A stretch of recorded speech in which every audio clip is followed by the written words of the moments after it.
the secret word. And I turn and look at Sam and give her my most winning attempt at a smile. Also, I'll give it to American Dragon Jake Long as well. I will. Sam will frown, and say, "The basement door doesn't have a password in my house. I don't know about your house, but it doesn't in my house." Oh, and I will just engage Sam in having an explanation of where the password's needed instead of unlocking the door. So we get interrupted. Oh, well, can you just tell me where are all the places where you need a password at?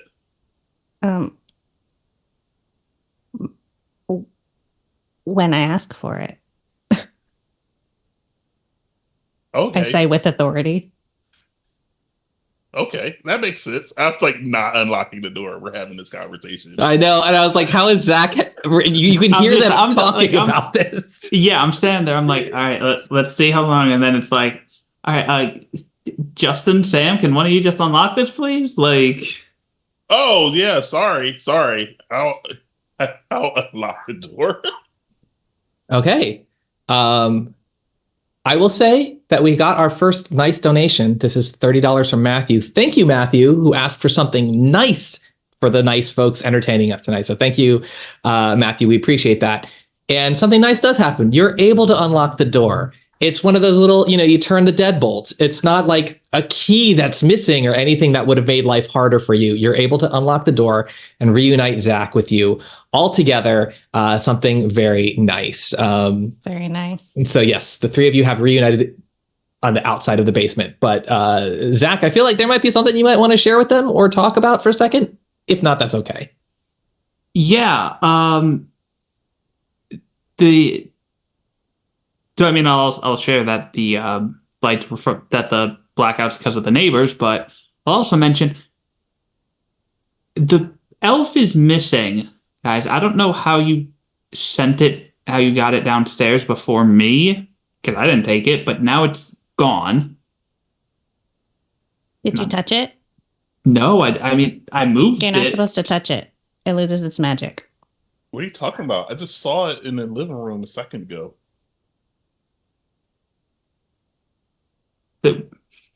Mom and Dad said you're not supposed to touch it or it loses its magic, and then we don't get Christmas. And it was touched. It was moved by Zach. Will he be honest about it? But I hope Zach doesn't say anything. Will he be honest? Sam's gonna try to play it cool. Like, she's very clearly upset that it was possibly touched, but she's gonna be like, I mean, No, Sam. I'm sure Chelsea's family says it's fine if Chelsea has one too, and she says it's fine if it got touched. She touched it and nothing happened. So I mean, it's probably fine or whatever. But like, you didn't touch it, right? No, I didn't touch it. But he was just like a slow flashback to Zach. Yeah, just being like, I'm not dealing with this. Sorry. But yeah, Zach's gonna lie. Zach's gonna lie completely and just be like, "No, I didn't touch it." Like, but it was down here, and I thought it was upstairs before I went down to watch Home Alone 2. And it's like, of course Zach wouldn't touch it. It was perfect. It has all the magic, and Christmas is real, and it's going to happen. Don't worry, Sam. I mean, I wasn't worried, but just in case. Don't be mean, Zach. And I ruffle his hair, like trying to make this seem as innocuous as possible, not to upset Sam. I mean, I'm 9.5. If I was 9, maybe I'd be concerned, but I'm 9.5 now, so it's probably fine. Well, let's go get you that water, Sam. Another water, Sam. Not the second one that you get. You got one earlier. Yes, because I put the first one in the dishwasher. Mm-hmm. As you're supposed to. As you're supposed to. So, I suppose the three of you are going to make your way to the kitchen then. I will point out that now we have reached the point that we could restore one piece of the tower by this generous $40 donation from Trevor. But we also got another donation from Gregory to restore one piece of the tower. So we can restore two pieces. I'm going to assume you want to restore the pieces that we're one away from Doom. So I'm just going to roll a D. I'm going to figure out which ones we do. So 1, 2, 3. So we're going to restore 14 and 7 for the two pieces. So thank you again to Trevor and Gregory for making their lives a little better. So back to normal and back to normal. But that 11 is still there. So also, I should say we are now at $763 of total donations today. So thank you all who've donated so far to help this group of players and the other games in our different adventures and stories. It's very much appreciated. This is very fun.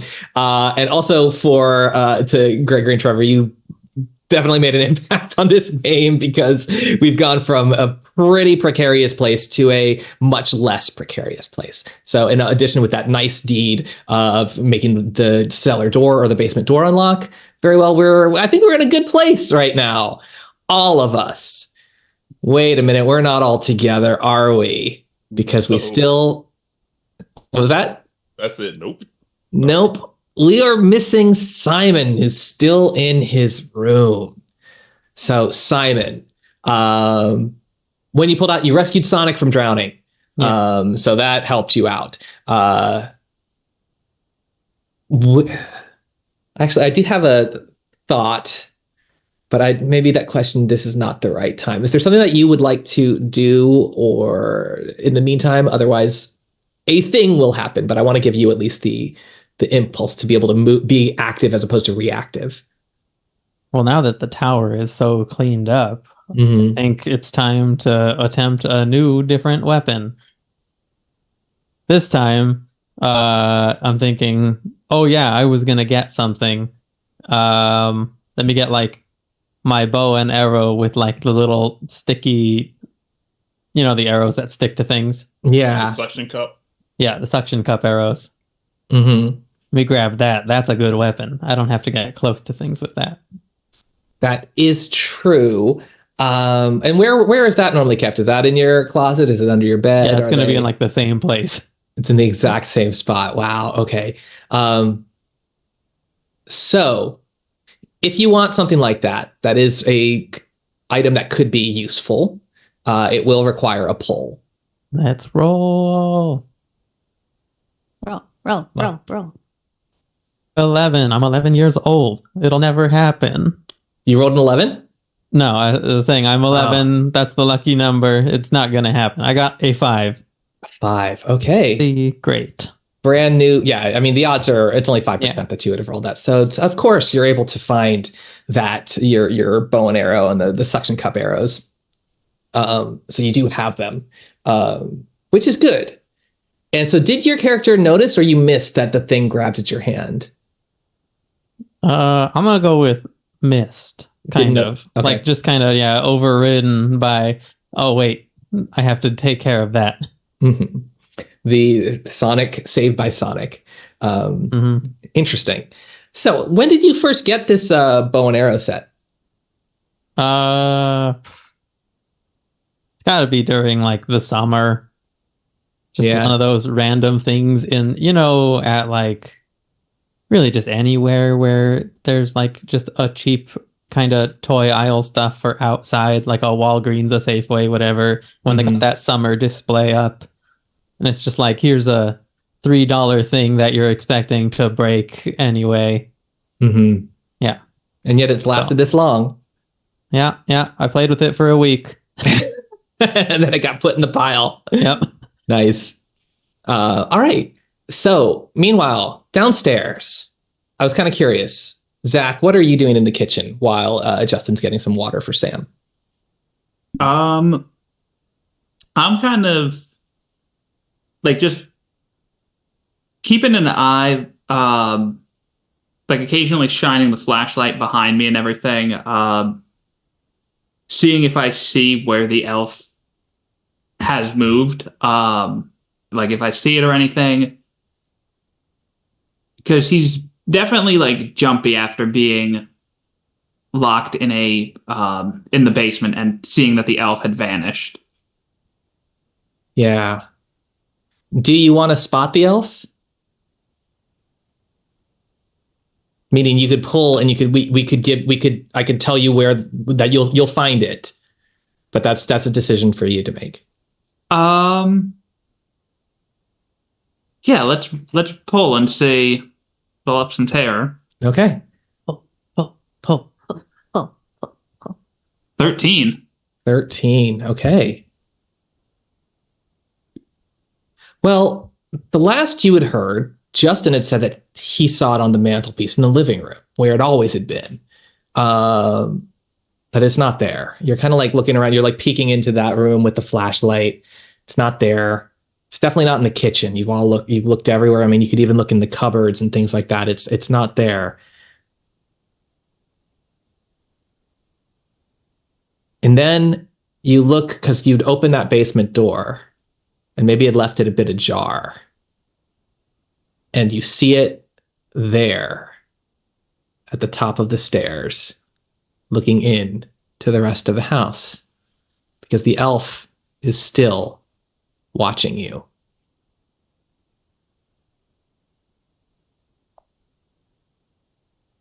How is he positioned? Like, is the elf sitting or? Because I know Zach didn't see the movie, so he wouldn't know about the video of it standing. But I'm just curious, like, how it's like standing. Okay. And it should not be standing because its legs are very thin. They're so thin. That's not meant to stand. It's only meant to sit. And you can bend them at the knees, but this is like a decoration and it is standing and it's actually quite tall. How tall is Zach? I'm trying to think. I work with 7th and 8th graders. I should know how tall they are. I'll say he's 5 foot. We'll say 5'4". 5'4". So this elf, it seems like it's about that tall. Oh, that is just horrifying. Oh man, I didn't know you were gonna bring this stuff from my childhood up. I'm so a game of holiday horror and hope. This is dread. So how does Zach react when you see this thing that's about your size standing at the top of those basement stairs, just watching you? He's definitely gonna let out a like just an inarticulate like shout of like surprise at seeing this thing. And also it's always been sitting, like, so to see it actually like standing up and also realizing how tall it is deeply unsettling. So he's just gonna let out like a shout, and he will insist it's a shout and not a scream. And just like then kind of call attention to the elf standing there. And Justin and Samantha and Simon, I would say you would even hear that scream or shout. You interpret it as you wish. But for the two in the kitchen, you're closer. So what are you going to do? Justin's gonna grab the nearest thing and because he's already on edge from seeing that video, and then rush in to see what's going on. Well, the nearest thing is probably like a loaf of Wonder Bread. Would you like it to be something a little bit more useful and you could pull for it, or take that and go? I would not like it to be useful, but I will pull for it so it could be something else, at least plausible. Okay. So pull. All right. I rolled a 9. Okay. I want to say it was a short-handled spatula, and it was like right next to a whole bunch of knives. Yeah, there's a knife block, and then you're like, no, the spatula. So I'm going to guess this is like at least a metal one, not like a plastic spatula. Yeah, it's like a metal, Love it. wood handle and the rivets, like old. This is a nice spatula. It's a good one. Right. Okay, you grab it and then you rush to, I mean, it's not too far to the basement door. You rush to where Zach is. And then what does Sam do? Sam has her glass of water in one hand and this giant cat in the other hand, and she does her best to follow. I wonder if American Dragon Jake Long wants to wriggle out of your grasp and go he probably absolutely does. And goes in a different direction. He probably does want to do that. Which way does Sam follow? Sam is following American Dragon Jake Long. Okay. And then finally, Simon upstairs, after grabbing your $3 bow and arrow, you heard your cousin shout or scream downstairs. So what are you doing? I think it's time to run back down the stairs. Okay. Like, I'm armed now and dangerous.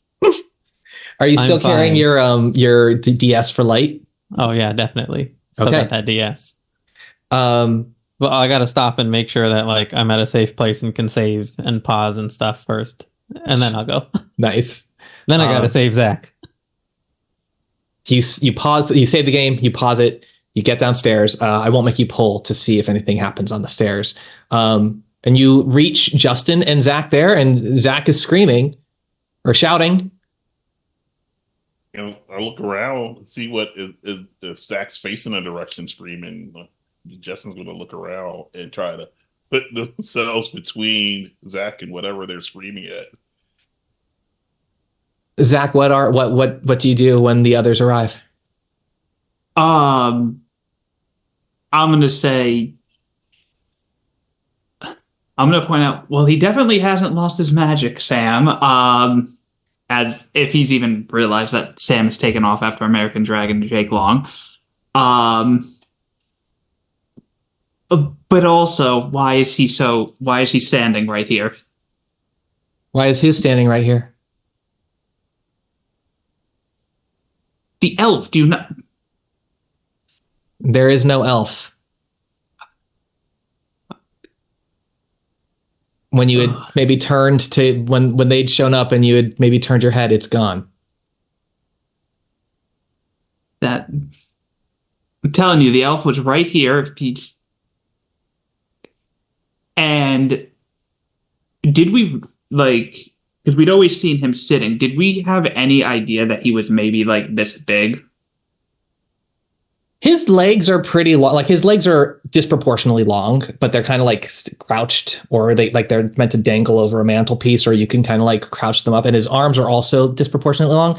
I don't know if he was normally that long, but I think that is something that you'd probably have to pull, because it's the body at least is a ventriloquist sized dummy. Like I don't know, I'm doing maybe 2.5, 3 feet tall. So the legs it could be, but maybe not. It is a surprise to you that this thing is at least 5'4". All right, yeah. So I'll mention, like, he was standing right here. He was as tall as me. It's like, come on, you're scaring Sam. Don't you think about anybody else other than yourself?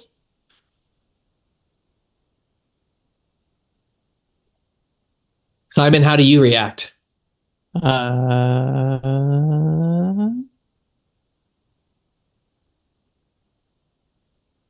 mean, I'm gonna try and like copy whatever I see the eldest doing. Okay. So like, yeah, the elf's not that big. Yeah. I'll turn to look for Sam to make sure that she's upset again, and realize, oh, where's Sam? Just an outline of like Sam's shape, just blinking. The little dotted outline, just blinking. And so Sam had gone off to follow American Dragon Jake Long.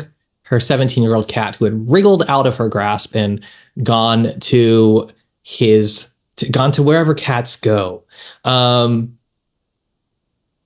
I guess, Mariko, where do you think the American Dragon Jake Long went? Probably to his cat tree in like the laundry room. I actually was thinking laundry room too, but that might be where his litter box is. So, yeah, that's usually where he goes. And you followed him there? Mm-hmm. Oh, all right. It's a small room, windowless. It's kind of like within the interior of the house. And that's kind of it was built to be a laundry room. There's the washer, there's the dryer, and there's his cat tree where he likes to just hang out sometimes. It's a smaller enclosed room. And he's in there. He's climbed to the top of the tree and he's kind of staring into the dryer. You can't see what's inside it because, it's one of those. I'm thinking of like a laundromat type dryer. You can kind of see the clothes usually going around in a circle, but now it's just dark glass. Mm-hmm. Darkness reflecting darkness. I mean, you are in a room with no windows, no source of light, just the cat's eyes reflecting and staring into the glass of the dryer. Mm-hmm. Trying to think of an interesting light source that I would have access to.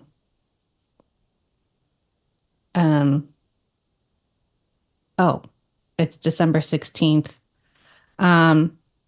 We probably had like a little holiday fair at school. So she probably has some glow sticks that she received. Is that plausible? It is, if you pull for it. Yeah, I'm absolutely going to pull for it because look at this tower. Yeah, but I would have said not to, but sure. Okay, yeah, if you want to have a glow stick. I want glow sticks. Okay. 17. Fresh column. What color glow sticks do you have? Probably, since this was holiday themed, probably like pink and green. Just like those little ones, bracelet-sized ones that like don't actually crack all the way. Oh, yeah. And you connect them. Okay, yeah, you're able to put those on. I should write down, I just added the tower glow sticks. This will help for posterity's sake. Okay. What roles were. Sorry, I didn't do it in the first multiple ones, but that's okay. And you can kind of see as you crack them, put them in, you can now kind of see, and they reflect off of the dark light of that dryer. And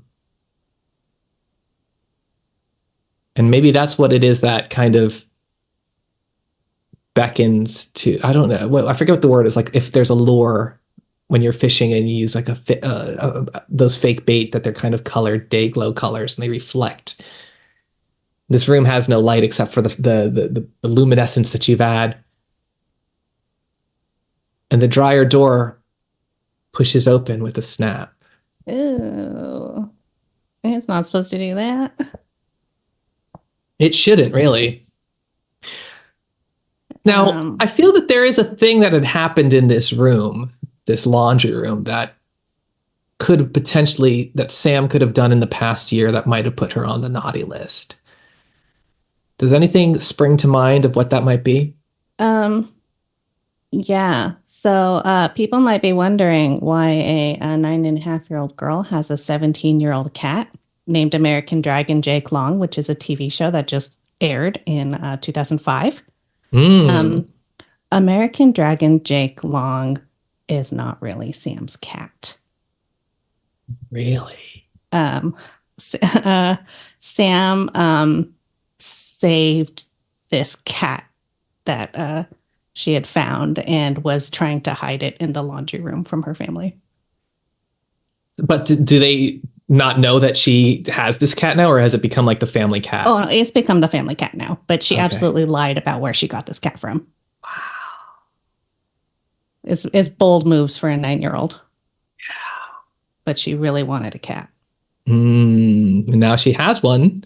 And now she has one named American Dragon Jake Long. I wonder what its name originally was. Well, that's something to be answered another time. As that door opens and of the dryer, and the others realize that Sam is not with you. For Zach, Justin, and Simon, there's no sign of the elf. There's no sign of Sam. Now, if you want to find Sam, that would require a pull to know where she went. Otherwise, you'll go to the wrong room, I think. But if anyone is willing to make that roll, or pull rather, you can volunteer. Otherwise, you don't have to find it. Remember, you can do something else.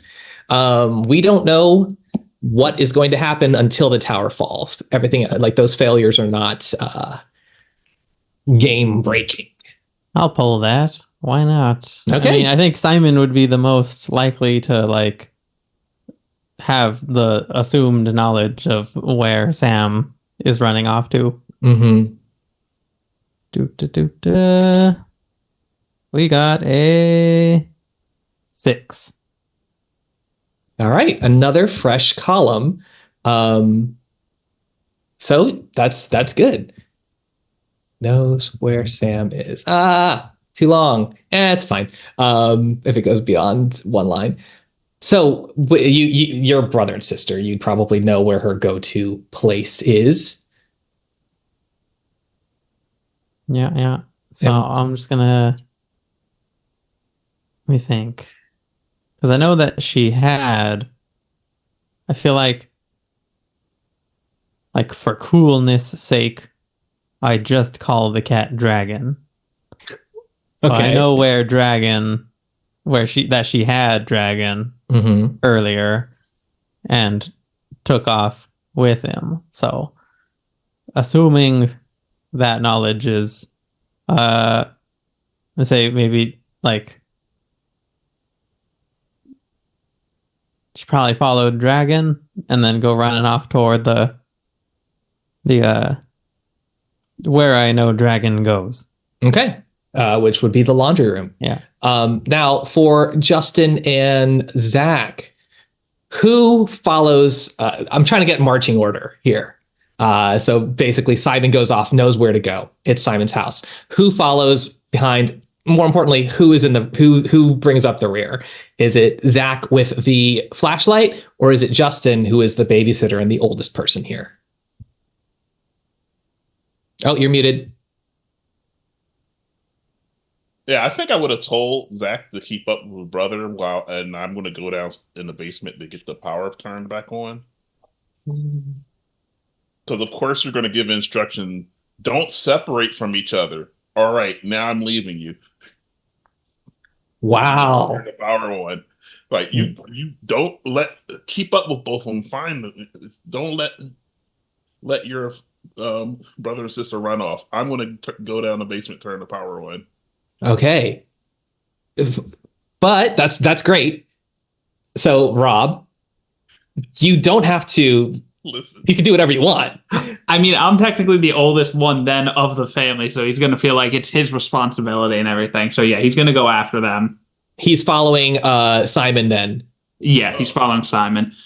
Justin can be on his own, deal with the basement terror that is down there. Yes. Okay.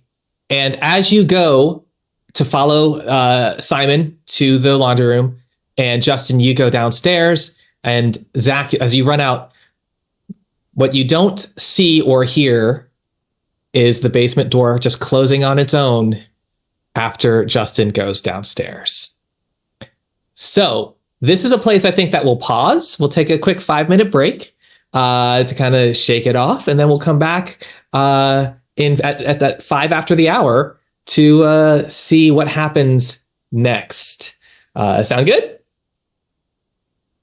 Cool. Good. Yeah. All right. So we'll be back in 5 minutes. Yay.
Thank you, everyone, for bearing with us through a short break. We are back with Diversity Saves presents The Elf is Watching Us, a Dread game, as part of our Haunted Holidays charity game stream for the weekend. This is game 3 of 5. We have 2 more games tomorrow, first starting at 10 a.m. Pacific Standard Time, and then again at 4 p.m. Pacific Standard tomorrow. We do have a number of donation incentives, so if you do want to donate to the game, you will be able to affect our game here. So far today we've raised $763 between yesterday's game and today. Thank you so much for all of your generous donations. If you do want to donate, exclamation point donate in the chat to get our link to our donation page. And I will pass it back over to Kirk. Thank you so much. And yeah, we are back with The Elf is Watching Us. So where we last left off, the house is still in darkness, but the babysitter, Justin, is heading down into the basement by himself to hopefully find the fuse box and turn the power back on. Meanwhile, the other kids, Simon and Zach, are nowhere to go to find Sam. She's in the laundry room with her cat. Not originally her cat, as we just learned, a cat that she had taken from someone else and adopted. So American Dragon Jake Long might be someone else's, or was certainly someone else's cat. I saw one of the chat posts said his real name is Jake the Snake Roberts. Great name for a cat. And so the 3 of them are about to reunite in the laundry room. But the door to the dryer, that door which the cat has been staring at unceasingly, has opened on its own. And so we'll begin there. That Simon, with your trusty bow and arrows, the arrows, of course, having suction cups on the end of them, and lighting your way with the Nintendo DS. Zach, with a flashlight, a much better source of light. You've reached the laundry room just as, Sam, the door was opening, but these 2 run in and probably scare you just by the surprise of it all. But Sam, what is your reaction to all of this? I think the noise of them running probably startles me more because I was so focused on the dryer door. So I turn around. I'm still holding my glass of water also. Oh yeah. I turn around and just chuck it. At the dryer? At the 2 that made noise and startled me. Oh, at them. Oh, okay. Well, Simon, you were in the lead because you knew where she went. She has thrown this glass of water at you. You could pull if you want to avoid any consequences, or you could get hit by a glass of water. I mean, it's just some water. That's fine. I'm just running over here, and probably as we're getting there, it's like, Sam. Startling her, she turns around, she flings the glass of water at you. Now, is this a plastic glass or a glass? It is one of those tall, those Disney, those like a souvenir glass, like made of plastic? Yeah, those kind of plasticky ones that have like the scenes of the Disney characters on them, where you can collect the different ones. Yeah. Nice. Actually, hold on one second.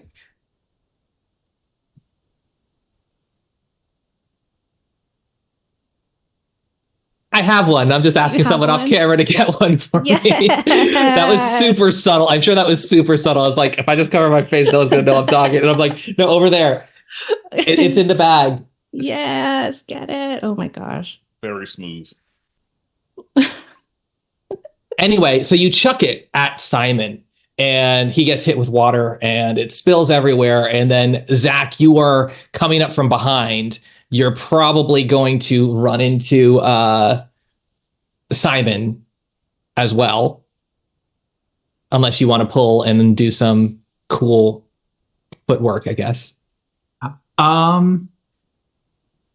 Yeah, the tower's looking a little empty of red. We need to make it a bit more festive, so Pull. I'll pull, see if I can do like a quick little like spin or like stop in time, something like that. Oh. Oh no. Oh no, what is it? 11.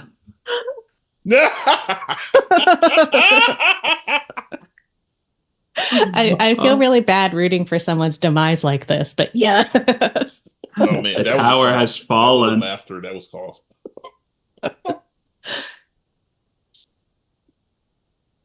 Okay.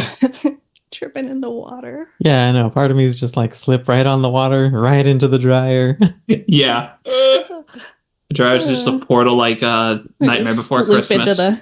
into the puddle and just disappear. And so, Simon, you get splashed with the water. The cup falls and clatters to the ground. Clatter, clatter, clatter, clatter. I don't know if that's going to sound in the mic, but and it's like this souvenir Lion King or Animal Kingdom one with scenes from the Lion King. And then you hear the flashlight, like, there's that light that was kind of shiny behind you, and the flashlight falls with a louder clatter, and the light just kind of points at this from the floor into the laundry room. Yeah.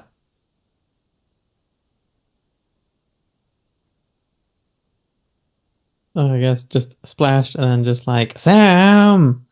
Zach, did you see what she did? There is no Zach. And you actually can't see because the flashlight is pointing towards you in this empty hallway, so you can't see what's behind it. But Zach would be holding it, but it's obviously on the floor and you can't see him. What did you Where'd he do, go? Sam? Why do you always blame me? It wasn't my fault. You yelled. It scared me. I'm sorry, did I say Sam or Zach? I meant Zach. Zach was holding the flashlight and you can't. Okay. He's nowhere to be seen. But he was right behind you.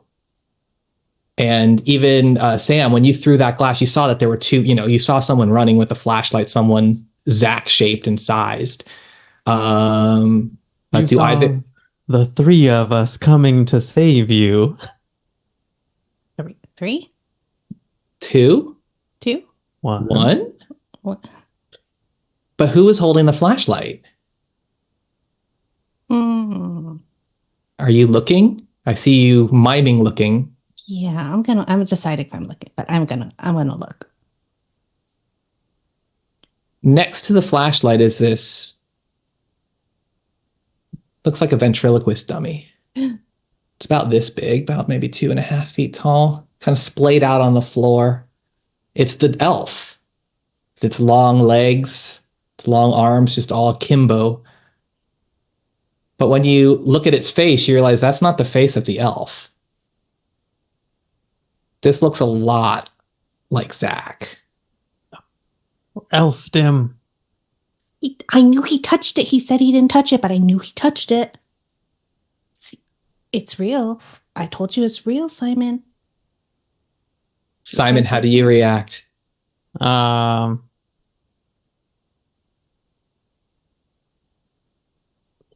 Thinking about just like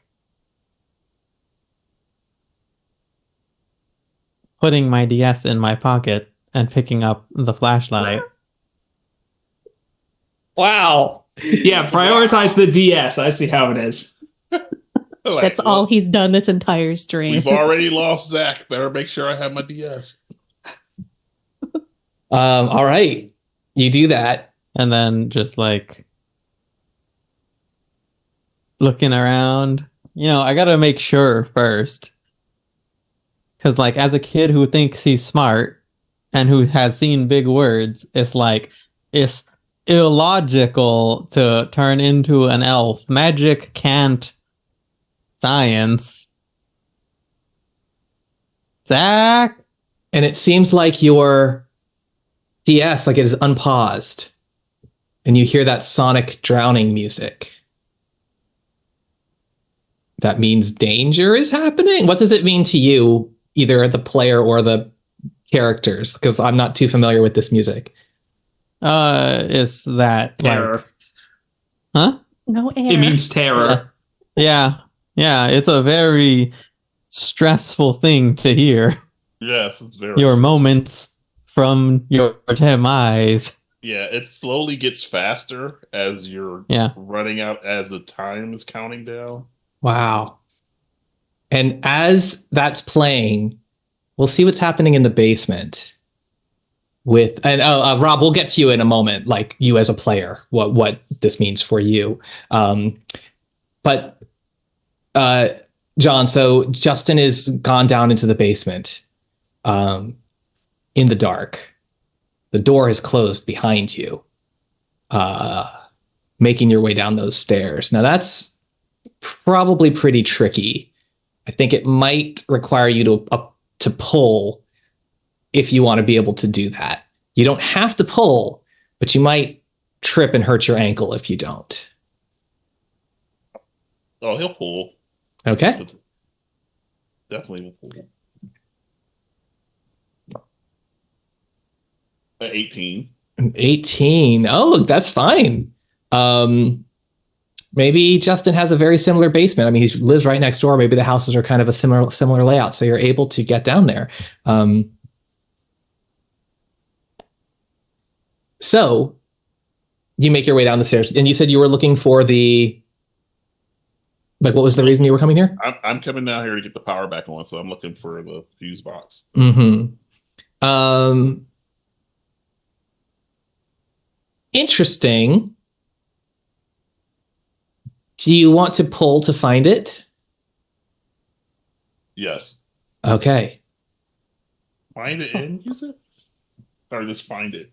To find it successfully. If you pull, you'll definitely be able to find it. Okay. I am going to pull again. Okay. 15. All right. That is a safe column, but the next 15 will result in the tower collapsing. Uh-oh. So you find the fuse box. It's probably in the back. That there was that closet kind of storage area that Zach had gone in. That's where he had found the flashlight earlier. And, if you have a house similar to this, you might be able to, like, okay, the fuse box is here. And, fuse boxes might be labeled, they might not be, but sometimes you just got to just do them all at once. Mm-hmm. So what is your approach to all of this? You successfully found a fuse box. Power will be coming on momentarily. But tell me what you got.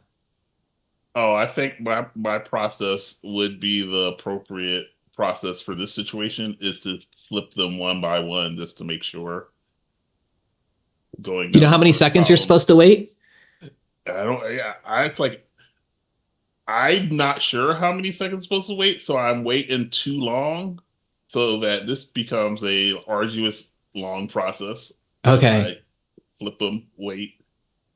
Flip them, wait. As that sonic music is still playing, getting more and more and more dire. And we kind of even see, I don't know. Do you want to pull to be able to hear that basement door open, or do you not want to? Nope. Okay. That's fine.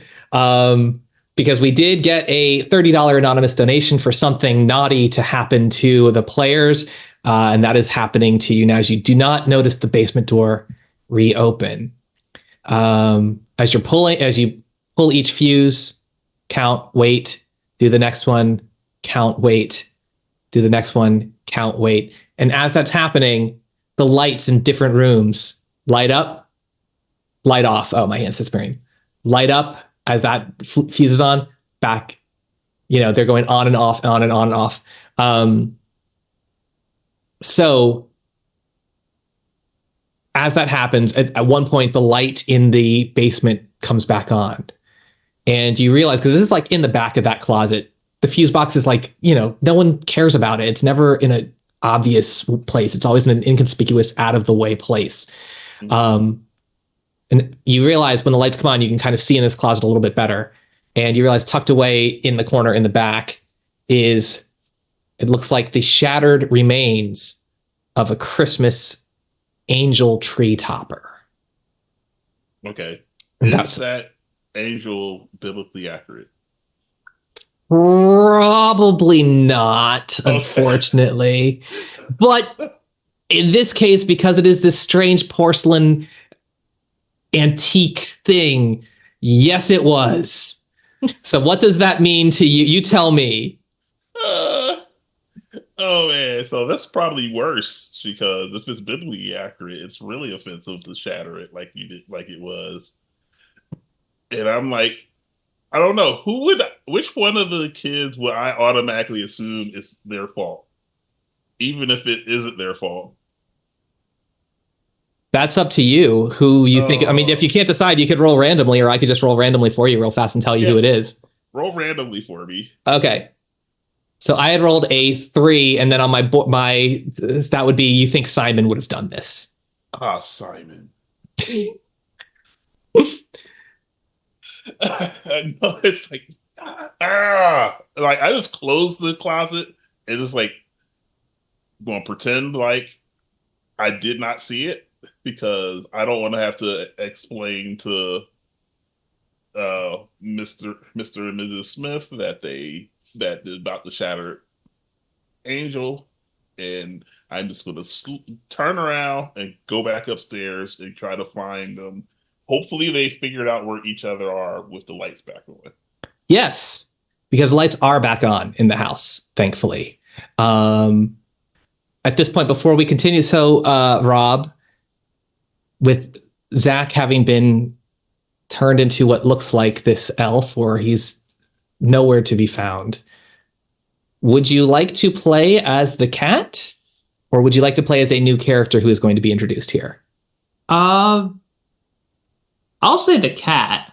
Okay. I feel like that could be interesting to play out. Awesome. Love it. You don't have to answer this right away because I am putting a big question on you. So I wonder what the cat's name was before it was American Dragon Jake Long. And that's for you to decide, and you can share that at any point. But by all means necessary, or by all intents and purposes, this is still a regular cat. Like, you cannot talk. You're not like an anthropomorphic cat. You're a pet cat that can do things that might be a little more extraordinary than a normal pet because you are a player character. But communicating with, like, you can't talk to people. You can talk as a player, and just, it will be interesting. I've had people find much success being their replacement pet or animal character in Dread. So I'm very excited for you. That's very fun. So let's start with you, because the lights turning on, the glow sticks, none of that phases you because you were staring at that dryer. So as the cat, is there something you're going to do as the kids are talking? And we'll say you can kind of understand what's going on pretty much.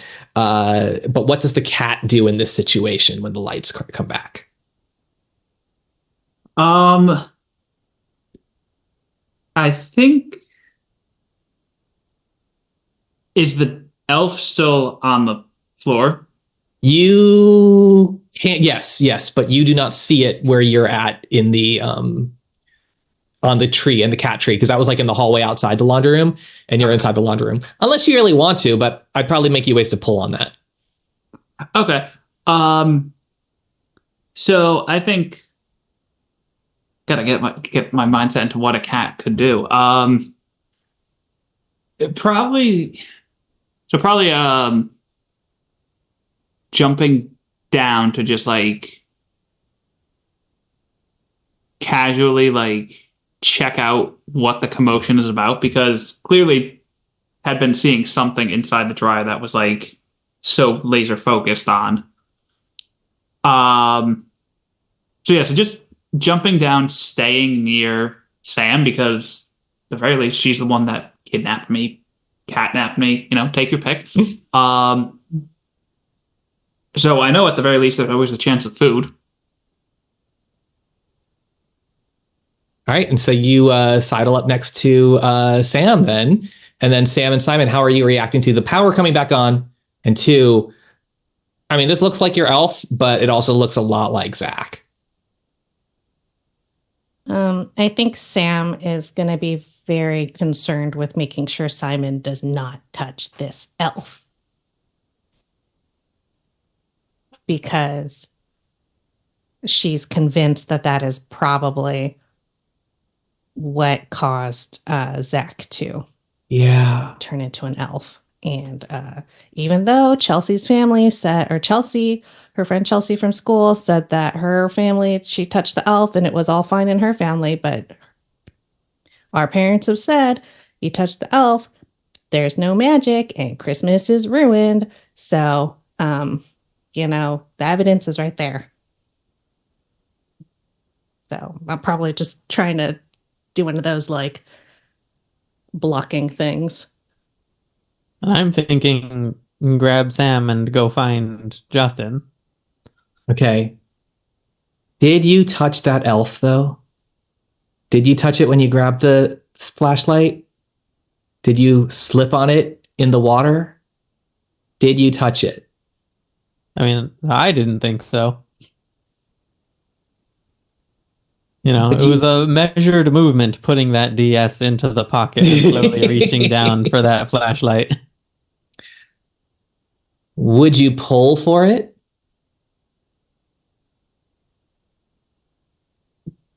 And if you pull, that means you definitely did not touch the elf. But if you don't pull, then maybe you accidentally did. Part of that cut for me. Okay. Pull. If you pull, that means your character definitely did not touch the elf. And if you choose not to pull, that means maybe your character accidentally did.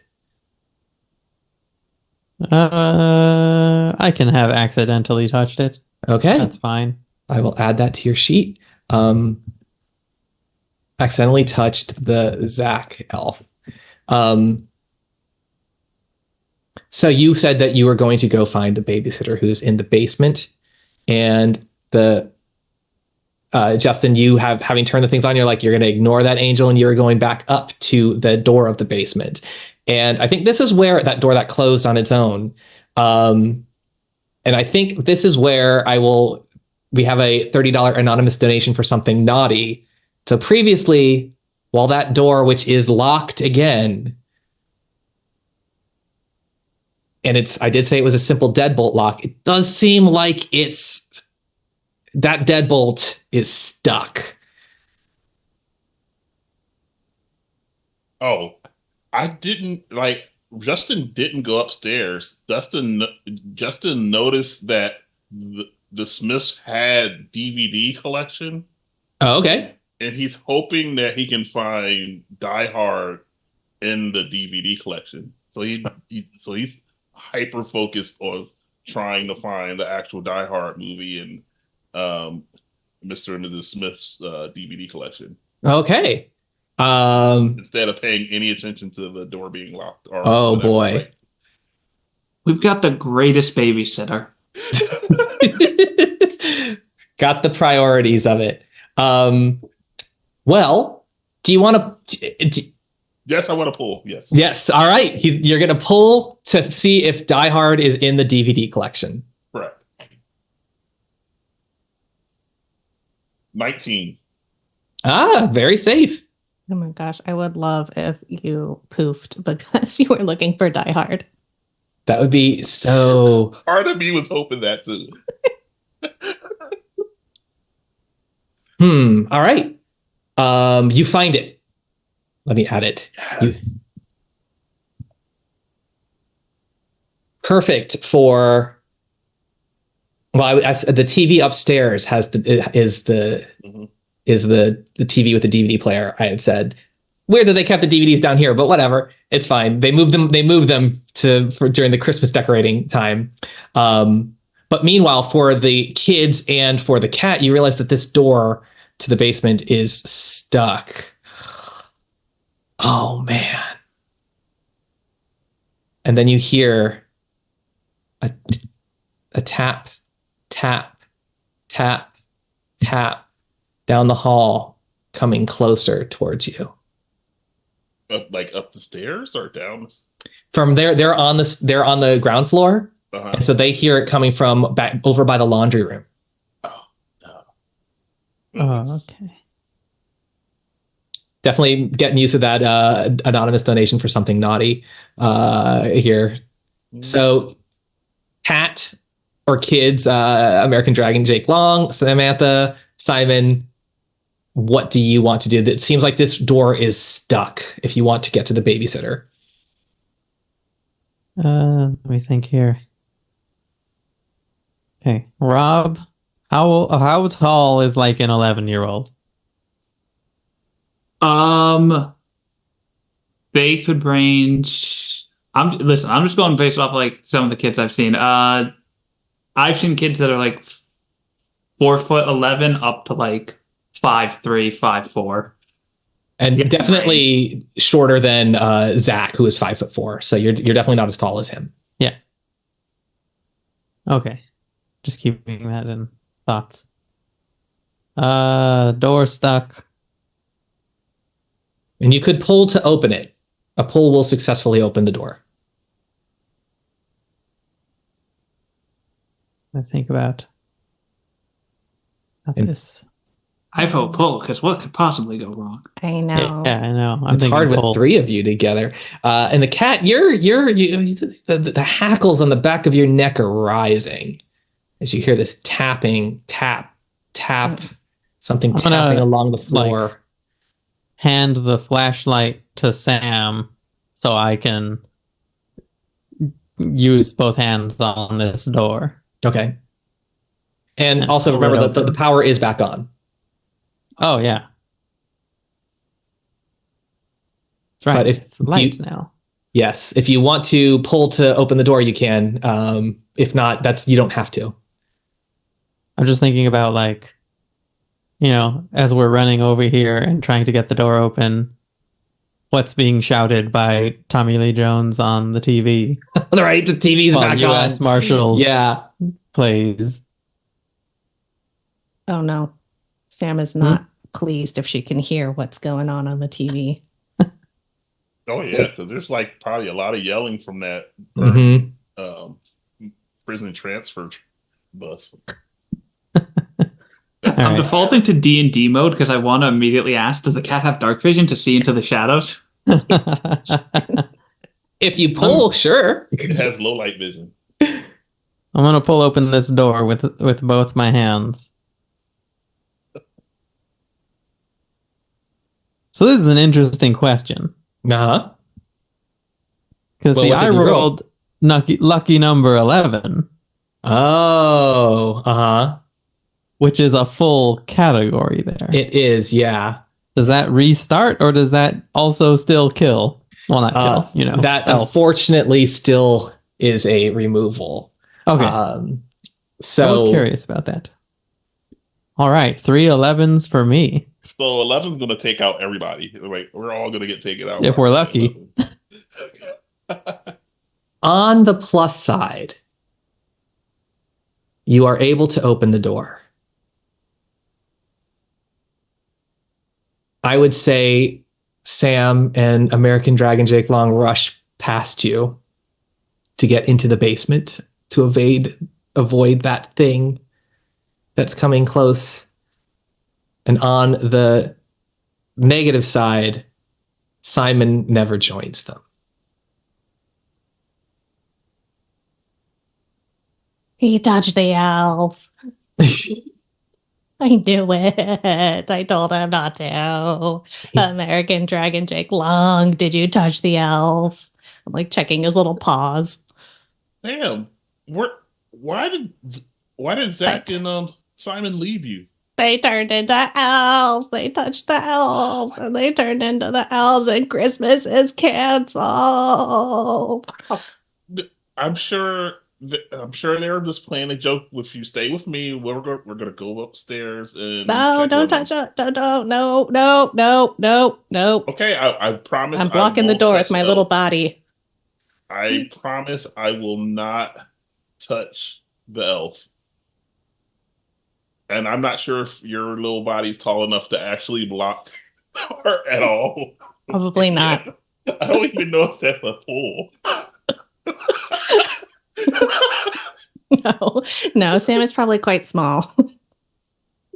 And as you're discussing this, the cat there is a toy that always gets your attention that's down here in the basement. This is a sorry, I'm going up. $10 anonymous donation to add an item. Let's bring back the Bop It. Shout out to Mariko's cat naming American Dragon. And what a funny crew. So My kids will be happy to know that a Bop It showed up. there is a Bop It that the cat is obsessed with, and you are playing with it. And you're tapping, the cat is pushing a button. And so the Bop It just keeps saying, like, it's turned on. And it just keeps saying, touch it, touch it, touch it. And it doesn't switch up to the other things. It's just saying touch it over and over again as Sam is telling Justin not to touch the elf. With the super grainy music, like dun, dun, Dun, dun, dun, dun, dun, dun. touch it. I will go to the Bop It and try spend several seconds trying to figure out how to turn this thing off, which is the same thing I would do if I was faced with a Bop It, which would take me some time to finally get the thing turned off. And Take those batteries out to shut that thing up. It's probably like a easy switch to flip, but I don't know, so I probably would have to get the batteries out. It takes a bit of time. I won't make you pull to do it. It does take a bit of time. While you're doing that, Sam or American Dragon Jake Long, is there something that you want to do while Justin is trying to turn off the Bop It? It's just like, touch it, touch it, touch it, touch it. Okay, whoa. Time out. American Dragon Jake Long is going to be swiping at Justin for like taking away his toy.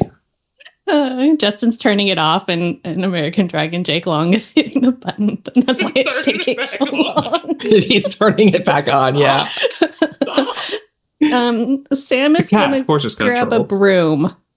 Sam is going to what? Is there like a broom or some sort of cleaning implement? Actually, I think it would be funny. A big one of those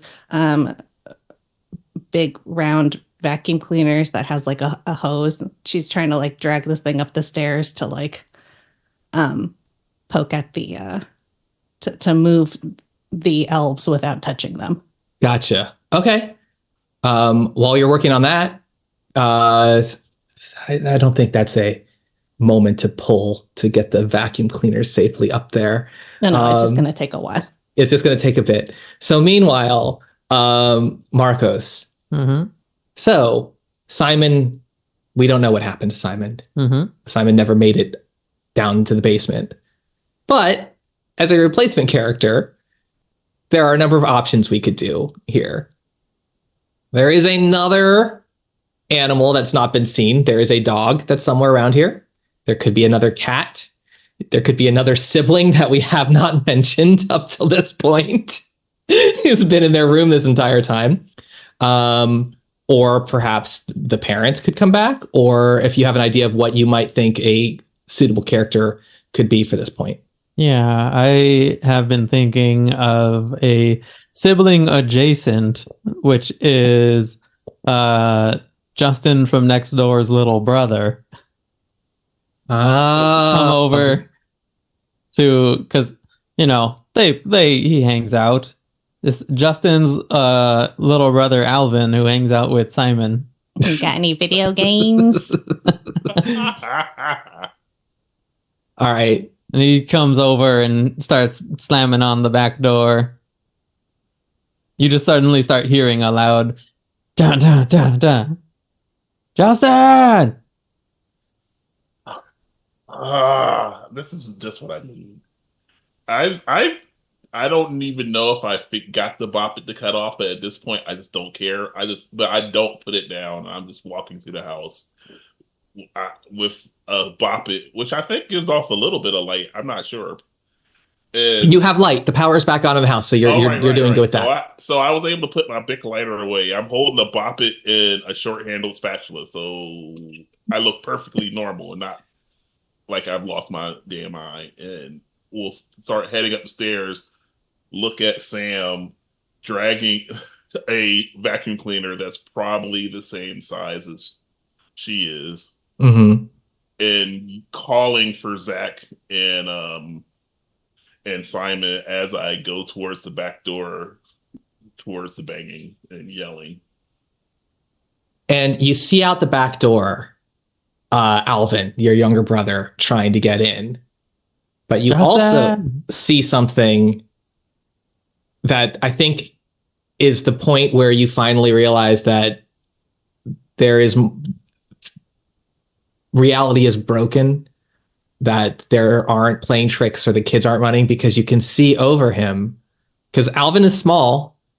The elf is also small, but is taller than him. And you can see the elf is standing over his shoulder at that back door. Oh man, I tried to yank that door open, and I'm going to try to beam that elf with a bop. I'm going to bop it with the bop it.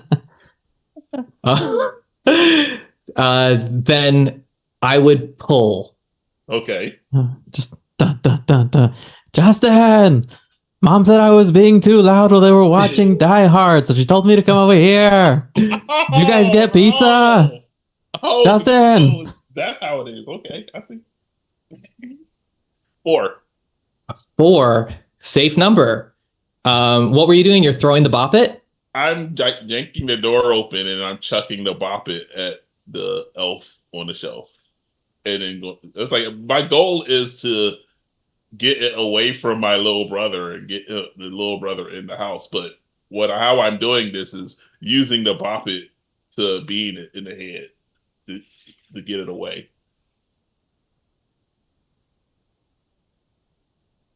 And you definitely do. I think you throw it, and it because it's kind of like a roughly tube, cylindrical sort of thing with things sticking out of it. Yeah. And you hit the elf in the head, and it kind of just falls.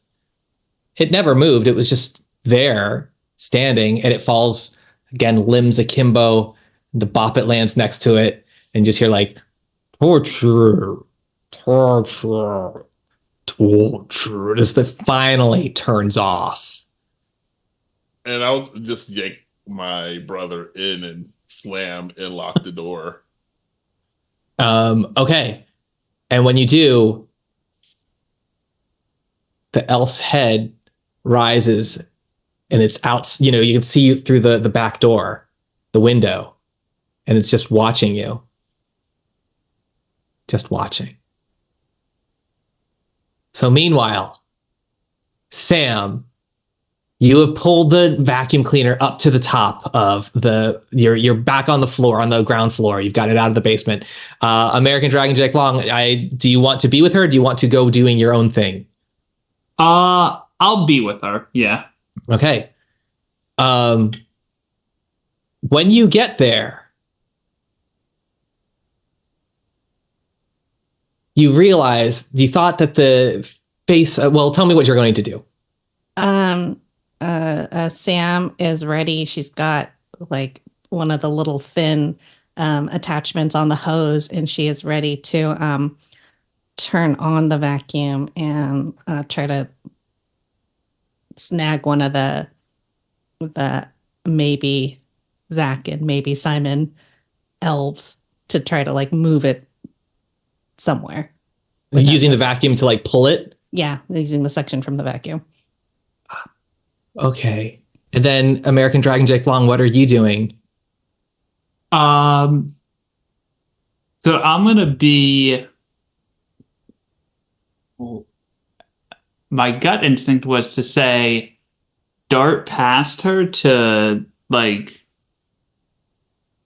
get away from the elf, because I'm assuming the cat can just sense that there's something off with it. Mm-hmm. Maybe it takes a swipe at it with the paw, but at the very least, just darting past Sam to get away. Okay. And Sam, where do you want to, where are you trying to bring the elf to? Sam is going to take the elf on the end of the vacuum hose attachment to the responsible adult in the room. or the responsible person in the room, which is Justin. Okay. You know how kids are like, look what I The see. babysitter that abandoned us. yeah.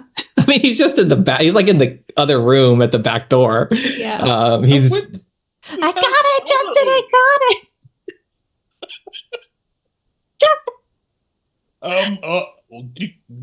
You have what? I got it. The elf. I have a question. How old is Alvin? Alvin. What did I put here? Alvin is 12. He's just older than Simon. Oh, okay. Cool. As soon as Sam sees that Alvin is there, she's gonna drop the vacuum and scoot behind the nearest wall or door to just peek out. Okay. Yeah, Justin being confused, he's gonna do the only thing he can do in this situation: open up the vacuum cleaner to figure out what Sam has. well, you were pulling it by its leg, right? Yeah, so like Oh. imagine it's got Because like, it's too big to fit in a vacuum cleaner. yeah, so it's like a hose attachment to the vacuum cleaner, and it's like sticking out of the little hose attachment. And she got it without touching it. Okay, Yes. It wasn't like sucked up into the tube. Okay, But she brought it into the room like you had just seen it outside. It was staring at you in the window. You turn around and she's brought it into the room. There's nothing outside the window now. it's like Justin grabs the tube and it's just like, I don't know what to do about this, but I'm getting rid of this damn doll. I'm getting rid of it, and the only way I can think of is to use like Mr. and Mrs. Smith's brand new microwave Yeah. and try to stuff. I'm gonna take the tube, run into the kitchen, grab a pair of tongs, only because I don't want to touch it because it will upset Sam, and try to use the tongs to get this thing into the microwave so I can nuke it. And like, I don't even know how much time I put on there. I just like push buttons because I can't. I've never used this microwave. I was like, our family doesn't even have one, and so I'm like, fine. It's probably at like 4 hours by the time I get numbers punched in and it gets it started. Because I believe I have to kill this thing in order to stop them from taking kids, and conversely prevent me from being paid for being a babysitter, which is also important because I need that money because there's a concert I need to take my girlfriend to. So I need this money. So. Well, first, I think if you don't want to touch it, you would have to pull. Okay. Now you can choose not to pull and you will touch it, but you can use those tongs and roll and see if you're able to not. It sounds like you rolled dice. I picked up a dice. Oh, okay, you picked one up. Okay, cool. So it's up to you if you want to pull to not touch it with your hands. I would have rolled because I would have filled up where columns are, Oh, yeah. Or just vanish. 17. A safe number. Why? Justin picked up the elf without touching it. Okay. And then you wanted to put it into the microwave for like a really long time just to like nuke this thing and see what happens. Mm-hmm. Right. Okay. You begin doing that. And now while the timer goes off, or as it counts down, I am kind of curious where the cat went when it jumped over Sam and the vacuum cleaner and all of that and went off in his own place. I was curious where Rob did the cat go. I think the cat would have gone to probably like the dining room or something, because I imagine it kind of has a what I'm looking for here, like a door onto the porch or something. So there's like a cat or doggy door for the cat to go in and out and everything. So it could just be like, I'm out, I'm finding food. Like, So you are leaving the house entirely and you're going outside? For now, yeah. Yeah. We'll see if the cat decides to come back. Well, you do that. I mean, it's a cat-sized door that's made for a cat like you. They've installed it since then, or maybe it was always part of the house. And so you leave to go. Now, something is going to grab at your tail and prevent you from going unless you pull.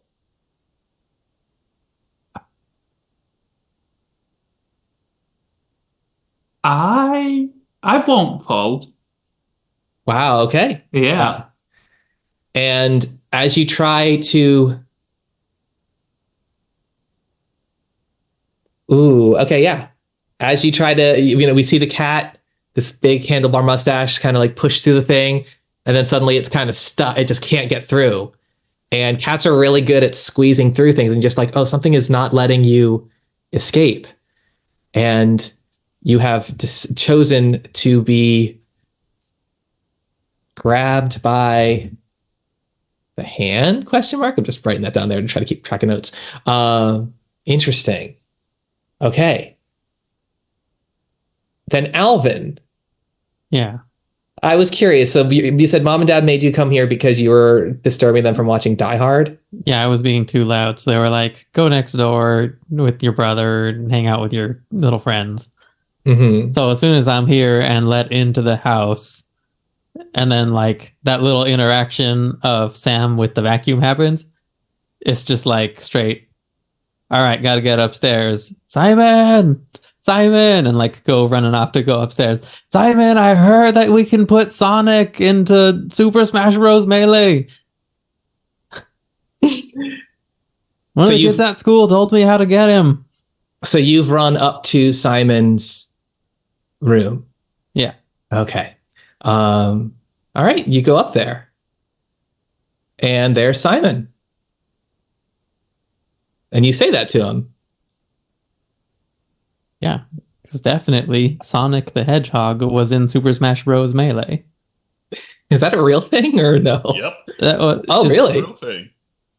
Sweet. It's the old an old urban legend. And Simon's like, cool, how do we do it? So you have to beat it with, and then, such and such character in such and such time, no dying. You have to go fast. Gotta go fast. Gotta go fast. That's how you get Sonic, because you gotta go fast. No dying. 3-minute run or something. And he's like, show me. All right, let's go down to the basement then. All right, let's go. To like run down to the basement to get that GameCube on. All right. So you're going down to the basement to play GameCube. The cat was trying to leave the house and wasn't able to. With Simon, yes. With Simon, which has not been seen by the others who know that Simon has disappeared. And you were microwaving the elf. What an RPG. Didn't think you would say that phrase, right? I like that there's in the chat that there are terrifying screaming sounds coming from the microwave, but eventually it does reach 0. And whatever you put in there, it would have been cooked very, very, very, very thoroughly. Or perhaps started, if there are electrical or metal pieces in it, might have started like a bit of an electrical fire. But there's nothing inside the microwave. The elf is gone. Wait, this is PG-13, so we get one F-bomb, right? You do. I would time it very, very well. If this is where you want to use it, go for it. Yeah, this would be the F-bomb. This would be like, what the and I like look around, I say it, and then I immediately snap around like, please don't let Sam be here. I think she is. If you want to be. So Sam has a little crush on Alvin, so she's actually following Alvin at like a big distance. Okay, so she's not there. She's not there. That rubbed sweat from my brow because I was like, because she would have told him. There's no. He's a narc for sure. And so, Sam, as you are following Alvin, you realize like Alvin's now coming down the stairs. He had gone upstairs to Simon's bedroom, and he's coming down the stairs, and behind him is the elf. Oh my God. This is okay. So Sam is following Alvin at a distance, hiding behind things and like peeking out. Okay. Right. In that way. So when she sees the elf, she ducks fully behind whatever she's hiding behind and like screams silently and like back and forth, shuffling a little bit. And then she's like, "You're okay. You're 9.5 now. Be brave." And is gonna just run out and like try to. She's seen this on TV where people like run out and side tackle somebody out of the way. So she's gonna try to tackle Alvin out of the way of the danger of the elf. Okay. That will require a pull. Absolutely. 5. Also safe. I just want to poof. It's okay. Oops, I should cover this in. Did you want to? Do you want to? Do you want to be? No, I want to let the dice decide. Okay, because there is a rule in Dread normally that I didn't incorporate here. Is like you can voluntarily push over the tower. This is in normal real Dread. This will remove your character from play eventually or at that point, but they will also succeed in what they do. And it's kind of like going out in a blaze of glory. Ooh, I did not introduce that here. It seems like I think doing the roll to tackle him out of the way is great because you do that. You're able to successfully grab him, knock him out of the way. And it's almost like then you just hear the clatter as the elf falls to the floor. Just like, on the steps. Did you touch it? Did you touch it? And then it starts rolling down the stairs. Oh my God. Because maybe it was at the top of the stairs and it's rolling down the top of the stairs. Did you touch it? Did you touch it? And just point and scream. What? Point and scream as the elf is tumbling down the stairs. Simon! And you realize that the elf, as it's tumbling and rolling, that the face vaguely does resemble Simon in a way that instantaneously buys Alvin into like the reality of the situation, that you don't need to be caught up on what's been going on all night. That you're like, oh, something scary is happening because that was a human kid that you knew just a second ago. You sure you were looking at that, and now it's this creepy thing that's rolling kind of unnaturally towards you down the steps. Terrifying. Legit terrifying. Sam is also looking around for American Dragon Jake Long because she is ashamed that in her because in her vision Alvin has kind of a glow around him, and she's completely forgotten about her cat, and she's very upset now that she can't find her cat. I think Justin is just yelling everyone's name, trying to what is going on. I'm gonna say, I feel like right upon seeing it and being caught up mentally with everything that happened, Alvin's first thing is, he touched the elf! He knew that he knows the myth. Mm-hmm. Mm-hmm. Chelsea said that her family, Chelsea touched it, and she said that nothing happened, but they touched it, and he touched it, and Zach touched it, and they touched it. You touched the elf? Justin! Simon touched the elf! Why does it matter if they touch the elf? I put it in the microwave. It's not in the microwave. Did you touch it? No. I don't think so. No. I use tongs. And you were very careful. You were able to pull so that you did not touch the elf. So has everyone here so Justin has not touched the elf. Samantha has not touched the elf. She is the vacuum. Simon, you did not touch the elf, I don't think. Or Alvin. it's Alvin. Yeah. Alvin, you did not touch the elf. Did the cat touch the elf? American Dragon Jake Long did not touch the elf. No. But did the elf touch American Dragon Jake Long? That's the question. Yeah. Elf took the tiger by the tail. Ooh. So you chose not to pull. And that's okay. What does your American Dragon Jake Long is unable to leave the house? Something prevented him from doing so. What do you do now as you hear everyone kind of, the humans are talking back and forth? What is it that you want to do at this point? So American Dragon Jake Long would probably head head implies it's just calmly walking like a cat, but it might honestly, even with the chaos, it would head in the direction of like the commotion and everything and go towards where, trying to think how well, like, yeah, cats probably have a decent sense of smell. So it'd probably head towards the like smell of like the people that it's familiar with, so like Sam and them, and arrive like probably after Sam had tackled Alvin out of the way and the doll is or the elf is rolling down the stairs. And yet they did not get out of the way of the elf. Like she tackled him. The elf is going to roll and it might hit them. I think it might roll and land on them.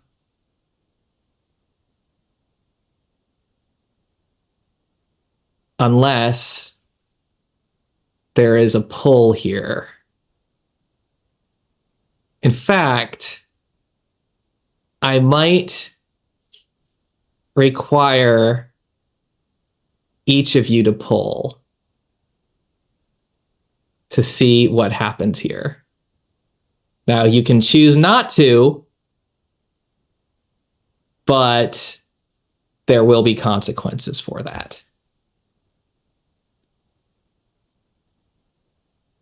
So the first people who I would say oh boy, we have to I'll just roll randomly because I'm like, it's much safer to go first than last, but I'll roll and I'll ask. So American Dragon Jake Long, Rob, what do you do? The cat is gonna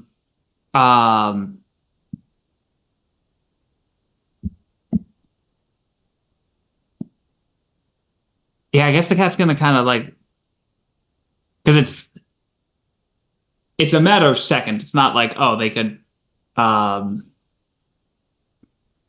just go and do that.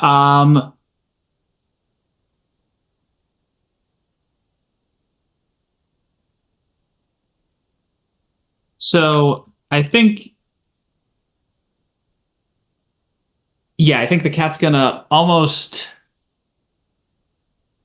end up having to touch the elf. So the cat is going to go and try and like swipe the elf away so that it doesn't land on Sam. Okay. So American Dragon Jake Long is going to, just like how Sam tackled Alvin, the cat will try to bat away the elf. So you can pull. All right. If you wish. Yeah, I'll pull and see what I get. 16. Wow. Oh, wow. That is a completely blank. Never been, yeah.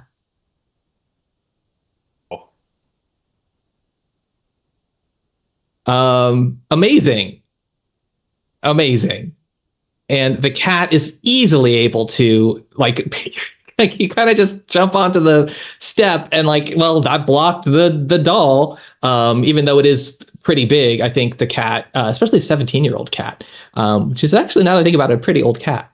You are able to bat and touch and stop the elf from rolling. It's all that bop it from earlier. Unless Sam was using like cat ears or something.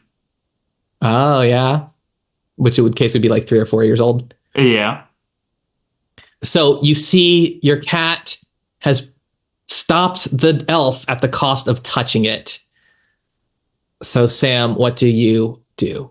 Sam dramatically falls to her knees. And goes, American Dragon Jake Long, no. And so she's gonna whisper to Alvin, "Hey, hold me back, hold me back." As she's like reaching up. And Alvin, what do you do when Sam says that? I think. See, I want to think it's like, wait. It's not a cat elf. He might have found a loophole. Ooh. Alvin, you're so smart. Alvin, that is very interesting. Are animals immune? If you pull, they are immune. If you don't, then we don't know. So it's up to you. Huh? Oh, did I miss something? I said if you pull, then the animals are immune. Like that is a theory. So if you want to pull, then you'd have to that would make it true. Sure, let's do it.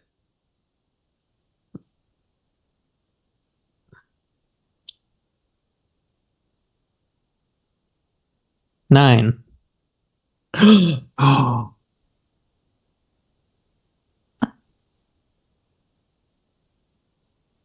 Oh my gosh. Oh man.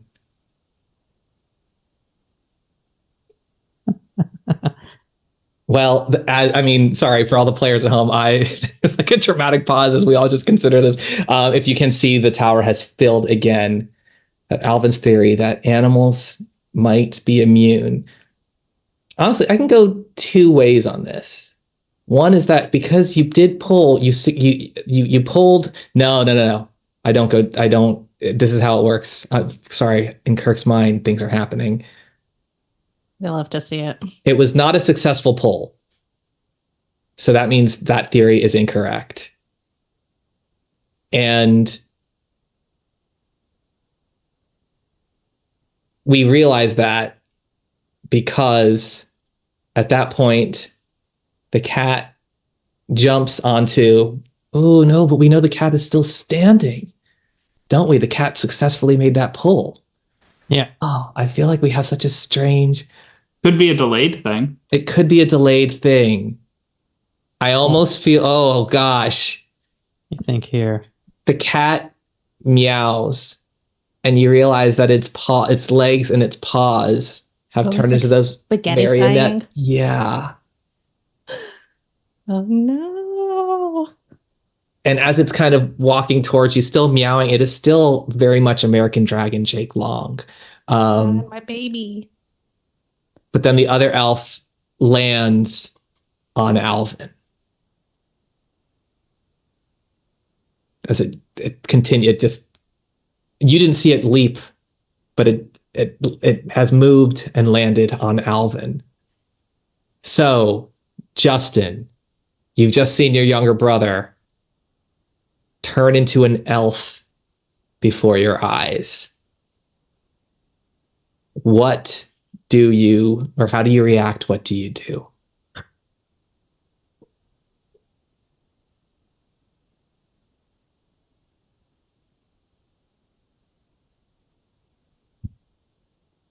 And John, you're muted for when you do want to give an answer for that one. Oh, I'm sorry. I don't know. It's like, I don't know that. I just feel like Justin would just probably be in shock. Mm-hmm. And like, I don't know what he knows about elves on the shelf, or if this is supposed to be an elf on the shelf.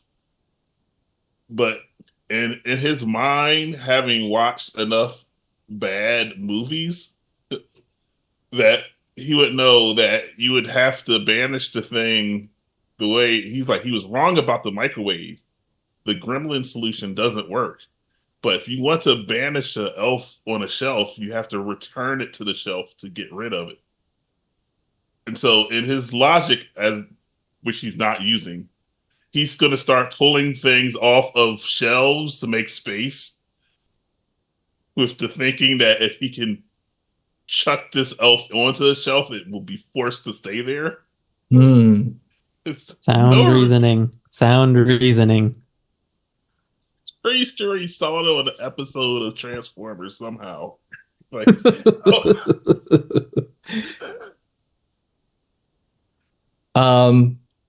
Okay. I think you would have to pull. hey, I wouldn't be surprised. I had to pull more than once. But okay, I will pull. It'll be 11. 11, really? 1. Oh, it's a 1. Another great, there's nothing there. When I saw it at first, I was like, wait, that's okay. A brand new row. And yes, so you're clearing things off of shelf. You're just pulling stuff off of the shelf. Yes. With the goal of then putting the elf back on a shelf. Yes. Okay. Yeah, that's easily, that part's done. Now the question is, and this goes to Sam, American Dragon Jake Long, who is slowly transforming, or Justin, do you want to try to pick it up? Like, do you want to touch it, or do you want to do this without touching it? Oh, Sam is absolutely not touching the elf. Okay. Chelsea was wrong. Absolutely. I know that's hard for a cat to take actions here, but there are certainly things that you could try. I mean, whatever ideas you might have at this point, or also, Justin, if you're okay just picking it up, or if you were trying to do this without touching it, we do have those tongs and stuff that would just also require a pull. But just kind of seeing what we could try here. I know what I would like to do, but I don't know if it would be okay. I would like to get permission from other people. I would like to knock the tower down to say that he just grabs it and dives into the shelf with it wrapped up in his arms. Well, you're the best babysitter. I mean, I think that's okay. Like, that's certainly permissible with me. I should have mentioned that rule earlier, as opposed to in Act 3. Is everyone okay with that? Yeah. Oh my gosh. Wow. Justin Pritchard, a babysitter with his proud facial hair, that one hair. Yes. He has to make the adult decision because of that. This somehow turns him into the Santa Claus, and then he gets a full beard. It's gonna be like Jumanji. You have to next Christmas comes out, and he's been in there for 60 years. Oh man. Okay. Yes, that certainly happens, and I think I'm going into perhaps a final cutscene here, because many hours later, the parents come home from their holiday party. They unlock the door, they come in, and they see 3 children on the couch watching Die Hard. And there is Sam, there is Simon, there is Alvin, strangely, and in Sam's, and there is Rob. So there's 4 kids. There's Zach. There's Zach. Yeah. Zach is also there. 4 kids, and the cat in Sam's lap. But there's no sign of Justin, and they're like, "Where's Justin? Where's the babysitter?" And all of the children just turn to their parent or to the parents and go, "Shh. The elf is watching." And as they go to look at that elf with a very Justin-like face, and it has just one singular facial hair growing from its face. And I think that is the adventure and the goosebumps-like story of the elf is watching us. Yay! Yay! That was awesome. That was so good. Wow. Best possible ending. Yeah. Yeah. Oh, very Twilight Zone-y. Yeah, very. Oh my goodness. So the question for you to think is, are those children actually children, or are they secretly elves? Leaving the case for a sequel? Changeling. Anyway, thank you all so much for playing, being a part of this. Thank you to everyone watching as well, and to those who donated to send this adventure in very different places. Also, especially those 2 tower poles that got saved. Yeah, that made a difference. But yeah, thank you so much. That was scary. That So gave good. myself goosebumps. I'm just Great. glad that American Dragon Jake Long made it. Yes. That's really the most important. It really Yeah. is. He didn't turn into like a hybrid, because I saw in the Twitch chat like hybrid like Full Metal Alchemist style. Oh wow. I'm sorry, I'm sleepy, so I've been trolling the whole thing. I loved it. I thought this was great. It felt very like this could be like a kid's horror movie. It's creepy as hell. This is like those things like, this is pretty creepy. In the best of Goosebumps moves. So Daniel, is there like an outro or something like that at this point? I'm going to give one last call to anybody who is interested in joining our giveaway for a free copy of Pirate Borg by Limit Run. It is a Morkborg based game, a grim dark pirate TTRPG. Now is the chance. This also does include the people who are playing in our game. If you want to join the giveaway, you're more than welcome to. It is !giveaway in the chat. I'll give you all about another 30 seconds to enter, and then I'm going to close our entries there. So !giveaway in the chat to join our giveaway. Also, as a reminder, anybody who did donate is also going to get a suite of free battle maps, courtesy of our other sponsors. So that includes Mark Drummond J, Demille's Wondrous Works, and Miska's Maps. They all generously donated. Any last chance? I'm going to give you one last chance to enter the giveaway. Going once. Going twice. All right. We're going to close our entries here and then pick a winner. And let's see here. Leith, congratulations. You've won. So I will get in contact with Leith to see that they get their copy of Pirate Borg. That being said, thank you all so much for joining us. Thank you, Kirk, for running this amazing game. I want to run this one at home. This was incredible. And thank you, Mariko, Marcos, Rob, and Jonn, for all of your help in facilitating this game for us and helping us raise an absolutely staggering... I think in this game alone, we raised about $500.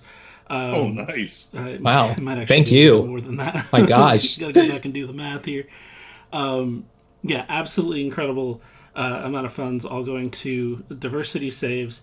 Like I said, we're a 501c3 nonprofit organization. All of the funds we collect go to our charity activities, and one of our biggest activities is our grant program, which helps to fund programs by people by TTRPG creators from marginalized communities, so BIPOC, queer, and disabled creators who are looking to gain a voice in this space. We want to help to facilitate those projects, and especially if they have to do with diversity and inclusion. anything that is helping to boost the voices of those who are usually left unheard. We want to be a part of that. We want to help. So if you do have a project like that you're working on and you want to apply for our grant cycle is open right now. We will be funding grants in early next year. So go to diversitysaves.org and you can apply for a grant. Should hear from us within the next couple of weeks to see if you'll continue with the grant process. And it's all pretty quick and simple. We try to make it as straightforward as possible for everybody. Thank you again, Kirk. Thank you again to Marcos, Mariko, Jonn, and Rob. Everyone have a good night. Please join us again tomorrow at 10 a.m. Pacific Standard Time for our next game, which is going to be Mariko, help me out here. I don't have the schedule memorized.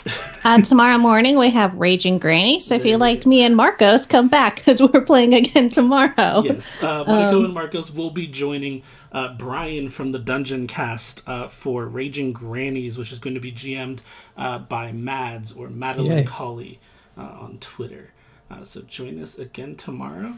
And last thing, I will let everyone do a little bit about themselves. Let us know where people can find you, what you're working on, and after that, we will wrap it.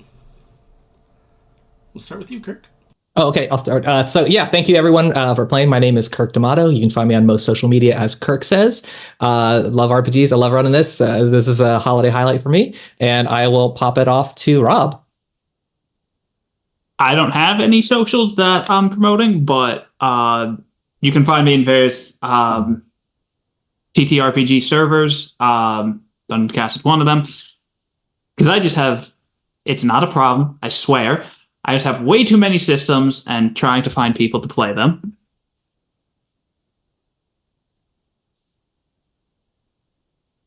And then I guess we'll go next to Jonn. Hi, I'm Jonn. I was playing Justin Pritchard. I just informed my friend I was playing a character by his name, and he's chewing me out as we speak. Yay. You can find me on Twitter, because that's the only thing I'm going to call it. It's Sleepy, SLEYPY. Pretty much everywhere it's SLEYPY, except for TikTok, but I don't use TikTok, so it's fine that someone else uses my name. Cool. And then Mariko? I'm Mariko. I've been Sam today. You can find me on Instagram, mariko.draws.stuff, where I draw stuff and post it sometimes. I'm also a board member of Diversity Saves, and I just want to thank everybody so much for smashing our donation goals. We went in, we were like, 250 is probably good, and we have like quadrupled that just about. So thank you everybody for your support. We're so happy. And then Marcos? Hey, Marcos, and thanks for watching. And I guess if you want to see random stuff I'm drawing, check me out on like Instagram. Thank you so much once again, everybody. Everyone enjoy your night, and don't forget, the elf is watching us. Have a good night. Always. Bye. Bye.